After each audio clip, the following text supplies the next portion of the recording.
বাঙালি প্রাণের উৎসব বাংলা নববর্ষে খাই-দাই হবে না, ঘোরাঘুরি হবে না, রমনার বটমূলে যাওয়া হবে না, তাই কি হয়? চলুন, আজকে তাহলে আপনাদের সাথে শেয়ার করছি বাংলা নববর্ষের দিনে আমি আমার বাসায় বাঙালিয়ানার রান্নাবান্নায় কি কি করেছিলাম। আসসালামু আলাইকুম সবাইকে, সবাই ভালো আছেন আশা করছি। আপনারা সবাই নতুন বছরটা খুব ভালোভাবে শুরু করতে পেরেছেন। তো চলুন আপনাদের সাথে এখন আমার ভিডিওটা শেয়ার করছি।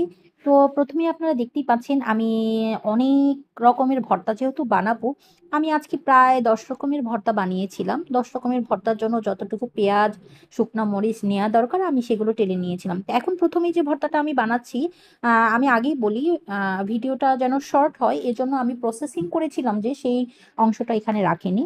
আমি শুধুমাত্রই ভর্তাটা যে আমি বানাচ্ছিলাম সেই অংশটাই আমি ভিডিওতে রেখেছি।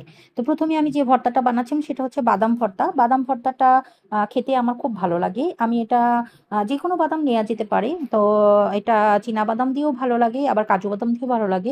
তা আমি এখানে ২-৩ রকমের মিক্স বাদামটাকে টেলে নিয়ে তারপরে আমি এটাকে গ্রাইন্ডারে গ্রাইন্ড করে এখন এটা মিক্স করে নিচ্ছি। এরপরে আপনারা যে ভর্তাটা দেখতে পাচ্ছেন এটা হচ্ছে চাল কুমড়োর বড়ি।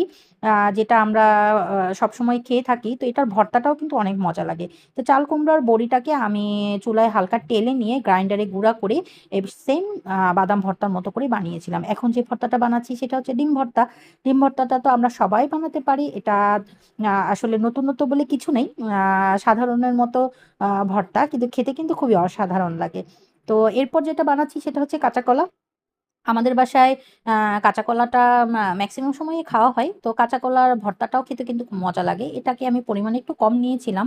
তো আপনারা দেখতেই পাচ্ছেন কাঁচা কলা ভর্তার পর এখন যে ভর্তাটা বানাবো এটা হচ্ছে আ ঢ্যাঁড়স ভর্তা। ঢ্যাঁড়স ভর্তাটাকে দেখে অনেকেই নাক সিট করতে পারেন যে আসলে এটা কি আবার ভর্তা বানিয়ে কেউ খায় নাকি? বিশেষ করে দেখেন আ আসলেই আমার বাসায় আ ঢ্যাঁড়সটা খুব বেশি খাওয়া হয়। এটা ভাজিটা আমার বাচ্চারা খুব পছন্দ করে। ভর্তাটাও কিন্তু দারুণ! খেয়ে দেখবেন। এরপরে যে ভর্তাটা বানাচ্ছি সেটা হচ্ছে মিষ্টি কুমড়া। মিষ্টি কুমড়োটা আমরা সবাই আ তরকারিতে খাই। বিশেষ করে এটা কিন্তু চিংড়ি মাছ দিয়ে অসাধারণ লাগে। আপনারা কি খেয়েছেন? আমি জানি আপনারাও খেয়েছেন। তো যে আ এখন চাল কুমড়ো ভর্তাটা যে বানাচ্ছি, সরি মিষ্টি কুমড়ো ভর্তাটা যে বানাচ্ছি, এটাও কিন্তু খেতে খুব মজা লাগে। তো এরপরে আমি যেটা দিব, এখন ভর্তাতে আসলে সরিষার তেল ছাড়া তো হয় না। সরিষার তেলের যে একটা ঝাঁঝালো একটা গন্ধ আসবে, এটা ছাড়া তো ভর্তা কল্পনাই করা যায় না। তো মিষ্টি কুমড়া ভর্তার পর এখন আমি আ আ পোড়া বেগুনের ভর্তা বানাবো। আমি বেগুনটাকে আগেই চুলায় পুড়িয়ে খোসা ছাড়িয়ে সুন্দর করে ম্যাশ করে রেখেছিলাম। তো এখন আমি পোড়া বেগুনের ভর্তাটা বানাচ্ছি। তো আপনারা দেখতেই পাচ্ছেন ভর্তাগুলোতে কিন্তু আমি খুব বেশি ঝাল দিইনি। কারণ আমার বাচ্চারাও খাবে। ওরা বা আমার মা আছে, উনি এখন আসলে একসময় খুব ঝাল খেতে পছন্দ করতেন। এখন কেন যেন খেতে পারেন না। এজন্য সবার কথা চিন্তা করেই আমি ঝালের পরিমাণটা একটু কম দিয়েছি। যদিও আমি ঝাল খুব ঝাল খেতে পছন্দ করি। এরপরে যেটা বানাচ্ছি সেটা হচ্ছে পাকা টমেটো। তো টমেটোটাকে আমি করেছিলাম কি মাঝখানে কেটে আ এটা আমি ফ্রাইং প্যানে একটু ভাপে রেখে আমি এটা করে নিয়েছিলাম। আর এখন যেটা বানাচ্ছি সেটা গতানুগতিক সবার বাসায় চলে সেটা হচ্ছে আলু ভর্তা। আর আমি তো বগুড়ার মেয়ে, আলু ভর্তা ছাড়া তো আর আমার চলে না। এটা ছিল বগুড়ার ঐতিহ্যবাহী আঠালো যে আলু, হাগড়াই আলু সেই আলুটার ভর্তা। এখন যেটা বানাচ্ছি সেটা হচ্ছে মসুর ডাল ভর্তা। মসুর ডাল ভর্তা আসলে খেতে কিন্তু খুব ভালো লাগে। তো সবচেয়ে বড় কথা মসুর ডাল ভর্তাতে কিন্তু আমি না কাঁচামরিচ দিয়েছিলাম। কারণ এটা কাঁচামরিচ দিয়েও আ ভালো লাগে। এটাকে একটু ভিন্নতা আনার চেষ্টা করেছিলাম। এখন আপনারা দেখতেই পাচ্ছেন আমি আজকে বাসায় বানিয়েছিলাম ১০ রকমের ভর্তা। সাথে ছিল ডালের বড়া। মানে আমরা যেটাকে রমজানে পেঁয়াজু বলি। আর নরমালি তো আমরা গ্রাম অঞ্চলে সবাই এটাকে পেঁয়াজু না বলে ডালের বড়াই বলে। সেটার সাথে ছিল ইলিশ মাছ।